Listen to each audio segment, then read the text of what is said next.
We honestly woke up this morning thinking that Sandy was going to leave us behind and we could turn all of our attention to the Northeast. Well, Sandy is not done with North Carolina, not by a long shot. Let me start by showing you all the debris down the beach here. There are some big pieces of wood. Those gigantic nails were ripped off of this big plank last night at about 7 o'clock when the Avalon Pier over my shoulder buckled. Two huge gaps in this pier.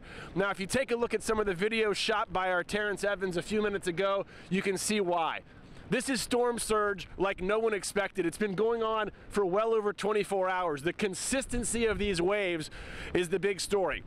Let's start by taking you several miles south to us near Rodanthe. One of our viewers sent in these pictures of the dunes. Not only were those dunes flattened, cars were covered in sand, and large parts of Rodanthe and Hatteras Village are underwater.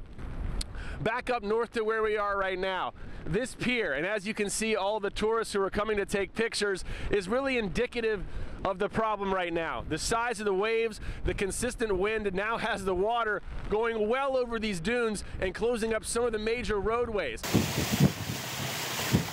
Now we got a ride along with a woman who's lived here for 20 years, works for a realty company, so she knows all about this island.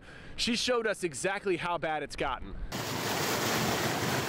I've seen things today that I haven't seen since probably about 15 years. If you look to your right, you're going to see the ocean all the way here. Can you see those waves all the way down there, Terrence? That's incredible. Look at it. And those waves will come right over that sea, coming right over the dune. And this was not supposed to be like this. Did I hear they may be shutting the road down now? Yeah, I heard they might be shutting the road down now.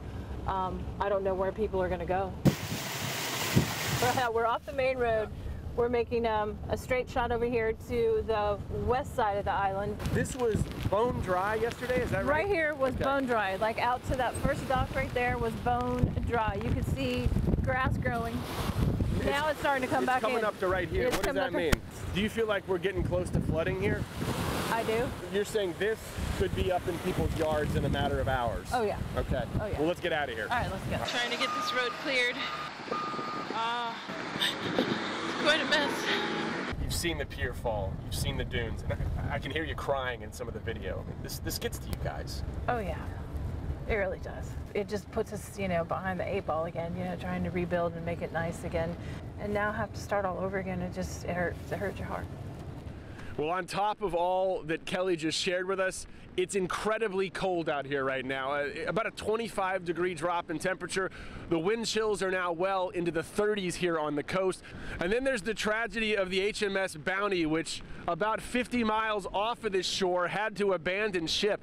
Again, take a look out here, and you can imagine what it was like for a boat, a sailboat, to try to make it through these waters. Unbelievable that they were able to rescue 14 of those survivors. 2 of them are still missing. So the rest of the nation is really turning its attention to the Northeast as Sandy makes landfall. It's going to get bad up there. We can't believe how bad it still is here in North Carolina. We're at Kill Devil Hills. I'm Penn Holderness, NBC 17 News.